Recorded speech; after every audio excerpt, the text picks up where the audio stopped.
Meus irmãos, minhas irmãs, hoje celebramos São Pedro e São Paulo, e hoje logo cedo em Roma, o Papa Leão celebrou essa festividade que se celebra em toda a igreja, e hoje é o dia do Papa.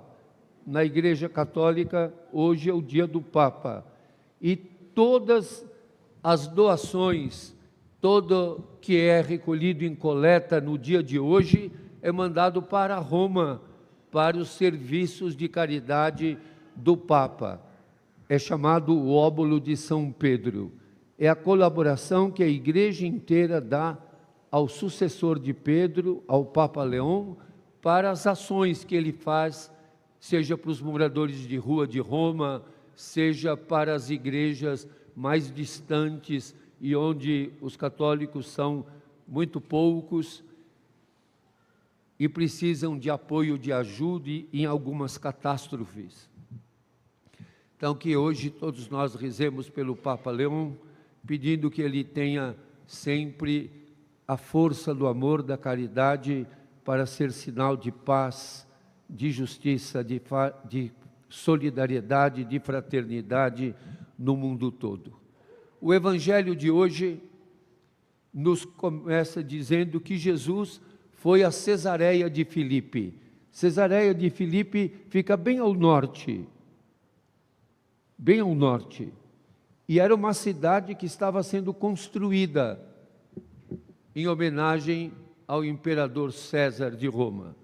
E se chama Cesareia de Filipe, porque era o Filipe que estava construindo, um dos filhos do rei Herodes, porque tem uma outra Cesareia, a Cesareia Marítima, onde ficavam os governantes. O próprio Pilatos ficava muito mais tempo na Cesareia Marítima do que em Jerusalém. Jerusalém era uma cidade que, por causa do templo, tinha muita gente, e vocês imaginem a infraestrutura para tanta gente, como era difícil, e onde tinha muito curtume, por causa dos sacrifícios no templo, e é uma cidade que tinha um cheiro muito forte, uma cidade que cheirava sangue. Parece que não está tão diferente hoje, e parece que o mau cheiro pior que tem em Jerusalém se chama Netanyahu. Eu falei isso da manhã na missa, ficaram bravos comigo, viu, filho? Mas é o cheiro da morte. Jerusalém é a cidade que matou Jesus. E nós precisamos sempre ler os textos bíblicos, entendendo o seu contexto. Muita gente confunde o Israel bíblico do Israel de hoje. São coisas completamente diferentes. Tem o mesmo nome, mas a gente precisa ter lucidez.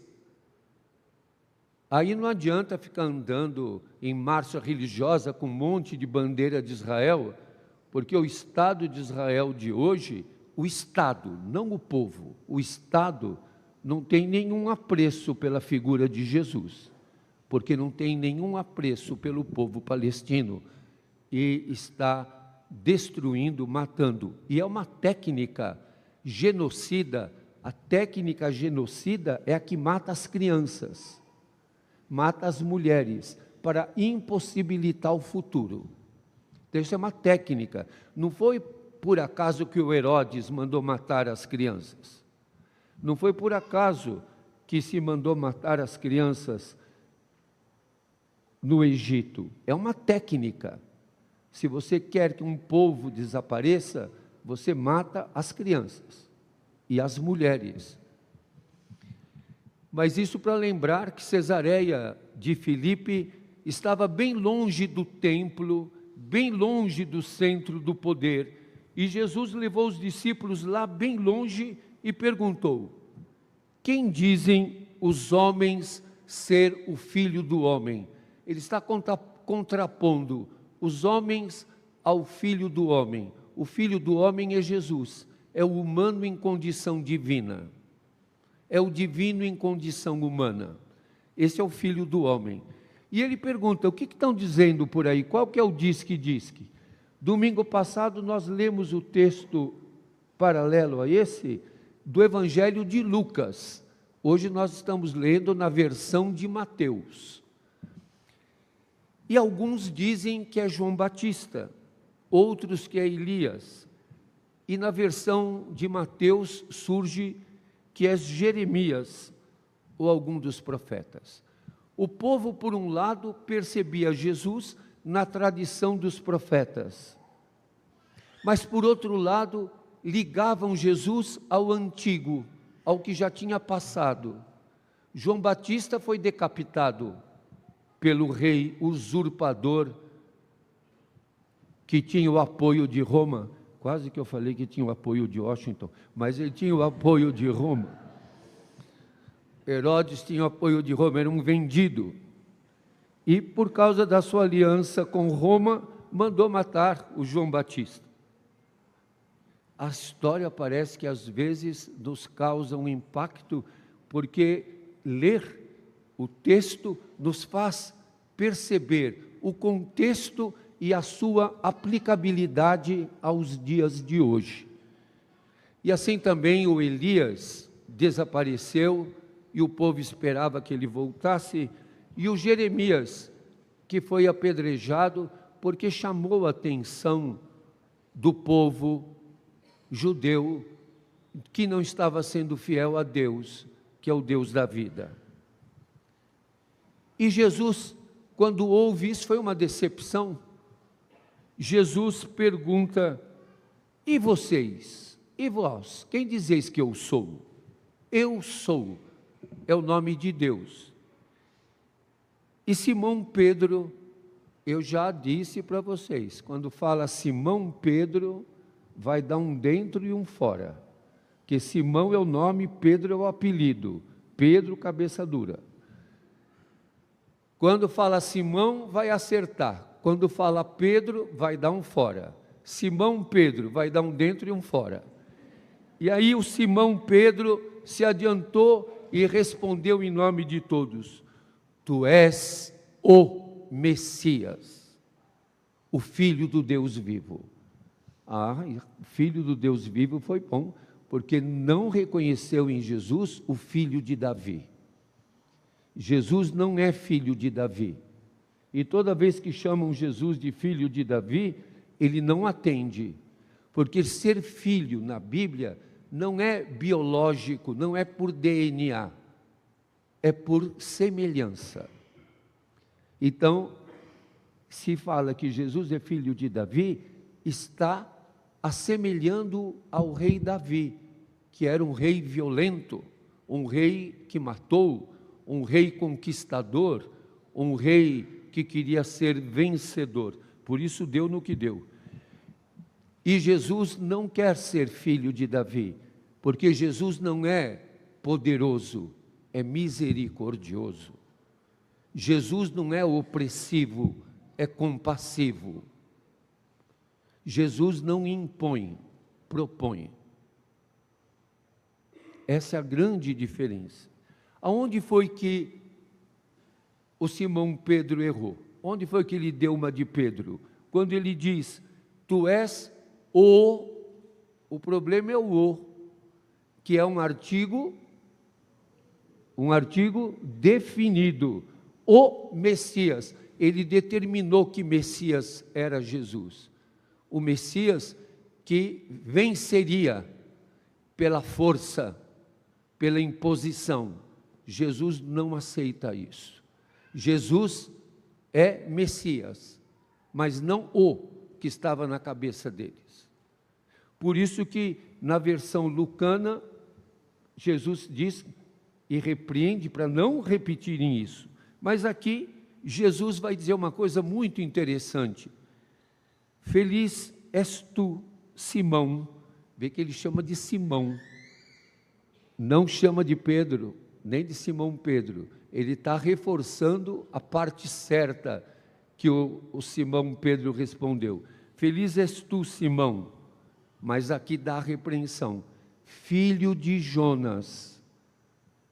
Por que Jesus chama o Simão de filho de Jonas? Vocês sabem quem é o Jonas?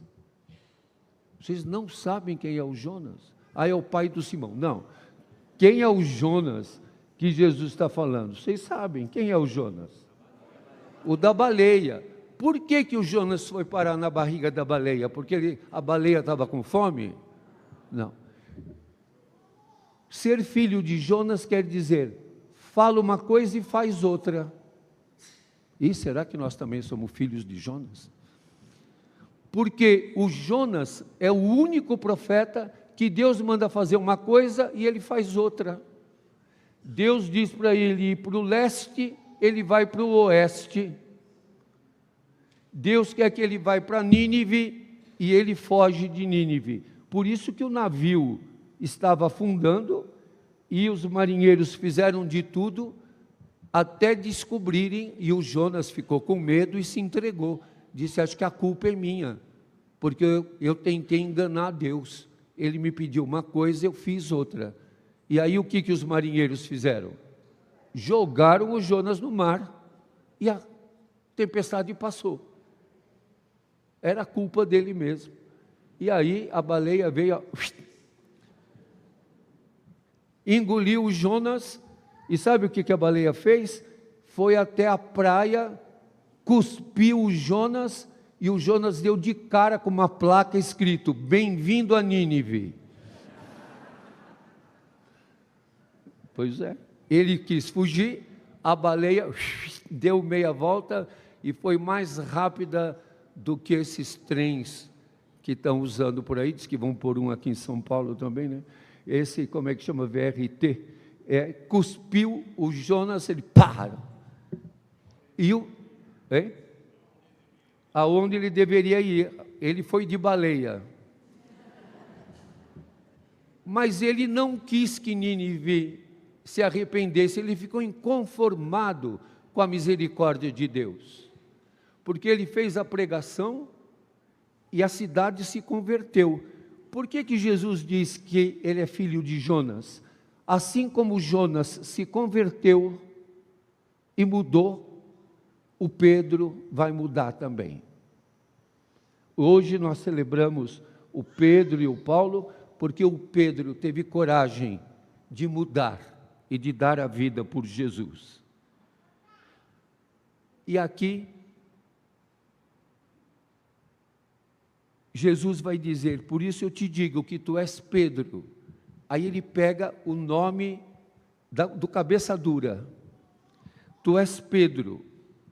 Jesus nos chama não porque nós somos perfeitos, não porque nós somos Simão, mas porque nós somos Pedro, porque nós somos imperfeitos, porque nós somos frágeis, mas mesmo assim podemos lutar, mudar a nossa posição, mudar o jeito de pensar.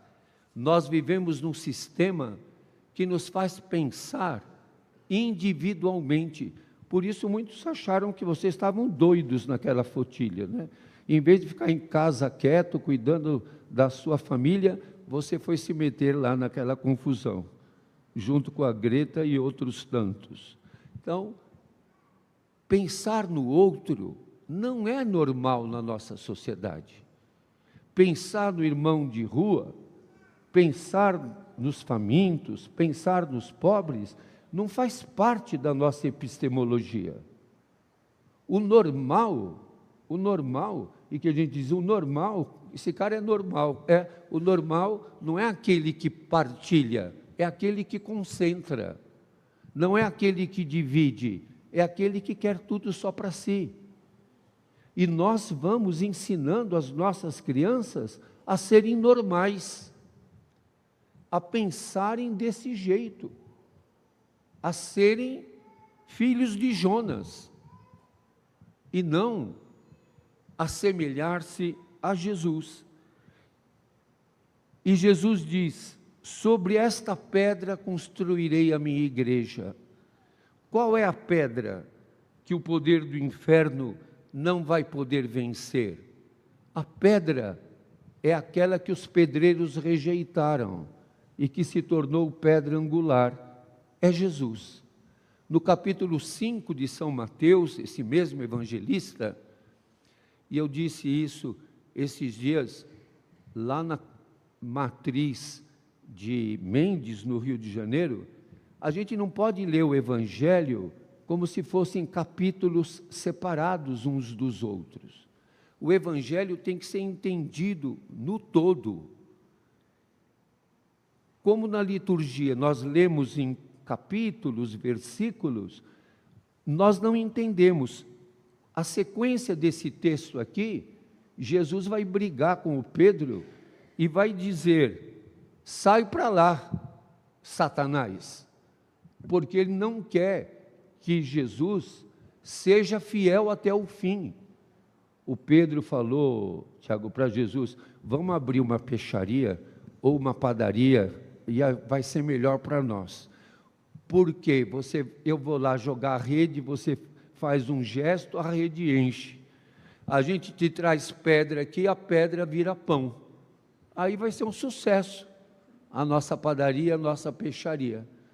A mudança não vem da intencionalidade, a mudança vem da resistência, da persistência, da fidelidade. Você está lutando, e todos que lutamos por uma Palestina livre, estamos lutando e apanhando, principalmente numa mentalidade autoritária, que não admite a vida dos fracos e que esconde os reais interesses. Por isso que Jesus vai dizer: eu te darei a chave do reino dos céus. Isso é lindíssimo. Ele nos dá em Simão Pedro as chaves do reino para abrir e fechar, para ligar e desligar. Quem é mais jovem sabe que a gente usa muito essa linguagem, irmão Afonso. Está ligado? Ou a gente fala para as pessoas: se liga, meu. Os jovens não falam assim, Marilu? Se liga. O que os seguidores de Jesus têm que fazer na sua vida, e aqueles que buscam um mundo mais humano, é dizer: se liga, fica ligado, meu, se liga no amor, se liga na solidariedade, se liga na fraternidade, se liga naquilo que nos faz semelhantes a Jesus. O que nos faz semelhantes a Jesus não é a força, é o amor. O que nos faz semelhantes a Jesus não é concentrar, é partilhar. O que nos faz semelhantes a Jesus não é fazer sucesso, mas é ser servidor. O que nos faz semelhante a Jesus não é ganhar, é perder. O que nos faz semelhantes a Jesus é não ter medo das forças contrárias, porque Jesus diz: as forças do inferno, isto é, daquilo que divide, daquilo que nos faz divididos, não vai vencer. O amor tem que vencer. O Papa Leão falou isso logo na sua primeira fala, no balcão da Basílica de São Pedro, que o bem tem que ser procurado, e não vai acontecer de repente. E qual é o bem pelo qual nós lutamos?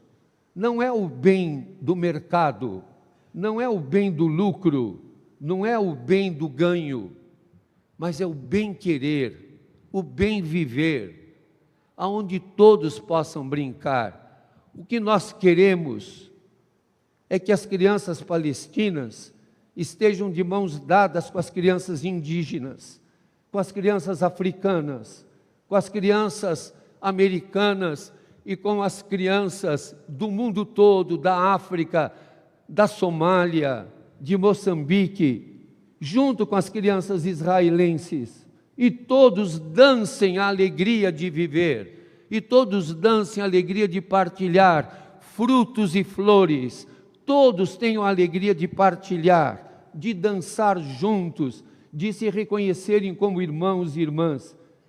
Esse é um sonho impossível. Não faz mal. Eu não preciso lutar para ver, eu preciso lutar por crer. eu não preciso lutar porque eu vou ver isso acontecer. Eu sei que não vou ver, eu não vou viver mais 50 anos. A gente não sabe quanto tempo tem de vida, mas a nossa vida só será sentido se nós lutamos, mesmo perdendo, para que um dia aconteça, mesmo que eu não veja. Isso é ligar. Entrem nessa luta, não sejam indiferentes, lutem pelo bem viver, pelo bem querer, por uma vida de qualidade para todos, onde alguns não estão tendo que dormir na calçada, no cimento, sem ter como aquecer os pés, sem ter uma bebida para saciar a sede, sem ter um pão para saciar a fome, sem ter um agasalho para aquecer o corpo. Nós não vamos ver, eu sei que não vou ver tudo isso, mas não vou deixar de lutar para que um dia isso aconteça. Amém.